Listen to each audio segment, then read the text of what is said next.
Bonjour Kevin Passier. Bonjour. Kevin Passier, vous êtes professeur associé à l'ICD Business School, laboratoire Lara. Exactement. Kevin Passier, auteur dans la Revue française de gestion d'un article consacré à l'entreprise libérée. Au-delà de l'entreprise libérée, point de suspension, démocratiser l'entreprise, point d'interrogation. Et puis il y a 2 études de cas qui nous présentaient des organisations qui essayent de faire différemment. Alors pourquoi elles essayent de faire différemment? Parce que, et c'est la thèse de votre article, il faut aller au-delà de l'entreprise libérée. Expliquez-nous. Aller au-delà. D'abord, peut-être rappeler un peu ce qu'est l'entreprise libérée.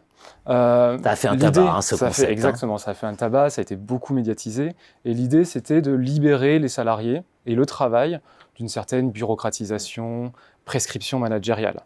Et donc, il fallait laisser les salariés s'organiser de manière autonome. Et donc, finalement, passer d'une entreprise comment, c'est-à-dire où on prescrit le comment du travail, à une entreprise pourquoi, où le comment était décidé par les salariés et où le pourquoi était promu, garant par un certain leader libérateur. Et derrière, on a eu plusieurs critiques qui sont apparues sur l'entreprise libérée, à la fois sur certains plateaux et certains médias, mais aussi dans la littérature en sciences de gestion, avec notamment... Alors pourquoi cette critique? Qu'est-ce que vous avez contre l'entreprise libérée? Qu'est-ce qu'on a contre l'entreprise libérée? Tout d'abord, ce qui est intéressant, c'est que les études ont pu aller voir ce qui se cachait derrière la belle vitrine de l'entreprise libérée. Le dark side. Le dark side, exactement. Et on a identifié, je les ai regroupés en 3 critiques, un leader libérateur qui est hégémonique, il personnifie à l'extrême l'entreprise, une décentralisation du pouvoir, certes, mais très contrôlée, avec un contrôle du corps social par lui-même. Et surtout, ce qui m'a intéressé, c'est une délibération qui est limitée et très consensuelle. On ne critique pas la vision du leader libérateur. Et finalement, le bonheur au travail, la libération du travail, c'est aussi quelque chose de très consensuel où la critique et le pluralisme est assez interdit. Ouais, effectivement, voilà. Bon. Finalement, pour vous, il y a une dimension qui a été un peu occultée.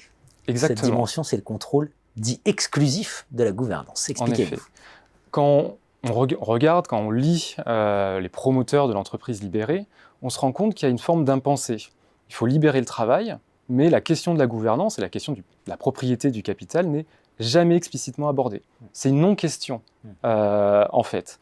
Et l'entreprise libérée et ses promoteurs ne voient pas de contradiction entre, d'un côté, l'impératif d'une libération du travail et des travailleurs, et de l'autre, une gouvernance qui reste inchangée et qui est finalement contrôlée par un leader libérateur et qui donc contrôle ce pourquoi de l'entreprise. Ce pourquoi est le précaré de ce leader libérateur. Donc l'enjeu, c'est la gouvernance, pour faire simple. En effet. Et donc le pouvoir, qu'est-ce qui se passe alors quand on se libère du pouvoir? J'ai envie de dire ça Exactement. comme ça. Comment on s'en libère? Dans cet article qui est issu de ma thèse, j'ai pu aller étudier 2 cas d'entreprise assez originales, puisqu'elles associaient une libération de l'organisation du travail, donc des équipes autonomes, et du comment, mais à côté, l'associer à un statut de l'économie sociale et solidaire. Et donc, à une gouvernance démocratique, puisque, selon la loi, c'est une obligation légale de mettre en place une gouvernance démocratique pour toute entreprise de l'ESS. Et là, on retrouve des choses assez intéressantes. Et en particulier, on va retrouver un processus d'égalisation des relations organisationnelles. Un disempowerment du leader libérateur, il doit en effet partager la gouvernance, mais aussi un empowerment des autres parties de l'entreprise, et en particulier salariés. Et à partir de ce moment-là, on a une organisation tout à fait originale qui se crée, qui est en fait au-delà de l'entreprise libérée telle qu'elle a été pensée, et où le pourquoi de l'entreprise n'est plus le précaré du leader libérateur.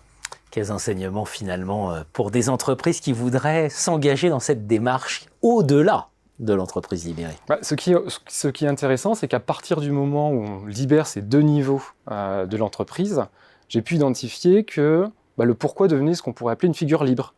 Chacun peut se l'approprier, peut avoir un avis dessus. C'est plus une figure imposée. Exactement. C'est plus le cas dans l'entreprise libérée. C'est plus une figure imposée, et où finalement l'ensemble des parties peuvent s'approprier le pourquoi et exprimer une opinion dissensuelle sur ce que devrait être l'entreprise et devrait faire l'entreprise. Et finalement, on peut, à partir de ce moment-là, exprimer des désaccords, et en particulier avec le leader libérateur.